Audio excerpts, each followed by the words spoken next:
YouTube, you're watching Han at Han Unbox Stuff. So today we have the D01 Dapper wallet from Dango products. I bought it online for 45 US and 15 US for the shipping to Malaysia. A friend of mine bought the T01 wallet from Dango, and then so I went online to do some research. However, I couldn't find a very good review or in-depth review about the Dango wallet, so I would like to do one myself since I already bought it. So here goes. Alright, in front of it, now we have the metal case, the piece of paper showing T01 and the D01 Dango products card. Thank you for choosing Dango. The lanyard. Alright, if let's say you are buying the wallet, do not buy extra lanyard because the lanyard will come together with the wallet. So if you were to buy an additional lanyard, then you'll have one extra spare. Next, then you have the wallet. Alright, in front of us you can see the emboss of genuine leather with the D behind the engraving of Dango. And then over here you can see the embossed Dango products designed in California, USA. And there you have it, the wallet itself. Okay, so I think in the review, or if let's say you were to go to the Dango YouTube channel, you will be able to see how many cards they can slot in over here, and then how many cards you can slot it over here. However, one thing that they did not mention in the review was that the amount of cards. Yes, you can slot in a lot of cards, but does it look that nice? Or maybe if you are particular, then maybe I'll let you know what are the items that I didn't really like.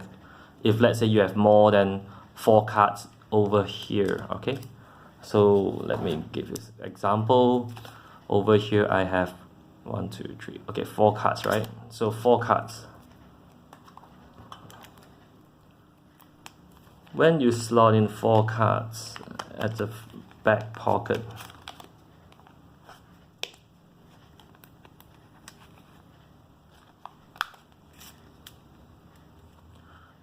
you'll notice that over here the Dango item, it sits really flush, right? The 4 cards, it sits here really, I mean with 4 cards inside, it sits really flush. But if let's say you were to add an additional card in there, right, then I think it's still acceptable, but it's not that flush as I like it to be.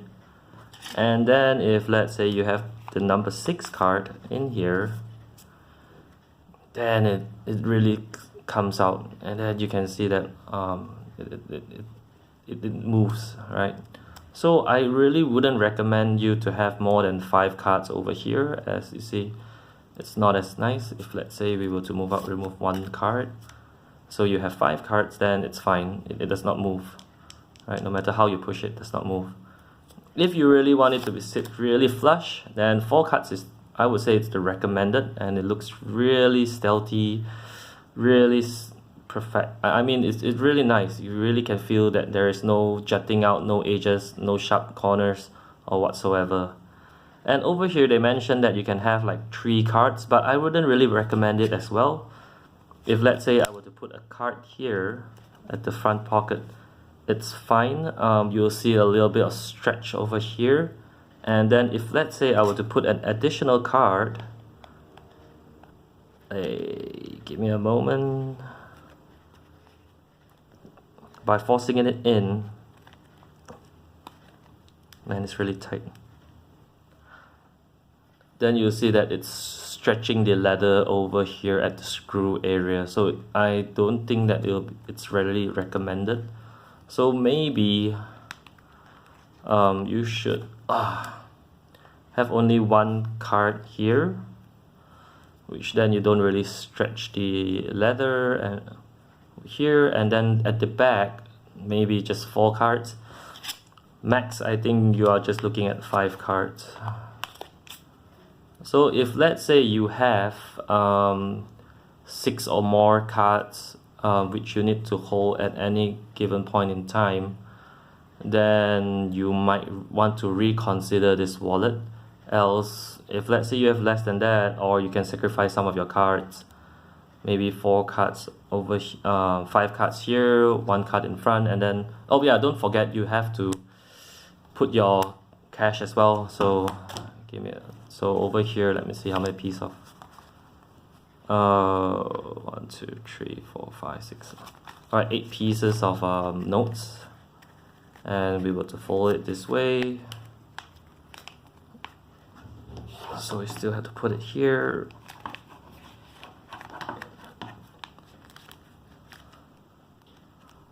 Right, so I guess this is how it looks with how many? 5 pieces of card behind, 1 piece of card in front of the letter here, and then 8 pieces of notes. So that's how it looks. But I think in order to look flush, I think the recommended would be 4 cards and yeah, 8 pieces of notes, and then it feels really nice. It sits really flush, really flush. Alright, so I hope this review helps you all decide whether if you want to go ahead with this wallet. Personally, I really recommend it. It looks nice, it looks flush, feels solid. The leather feels nice as well. This rubber feels great. And alright, I hope that helps. Thanks everyone for watching, and stay tuned. If you have any questions, feel free to comment down below. Give it a like if you like it, and subscribe for my next video. Thank you everyone.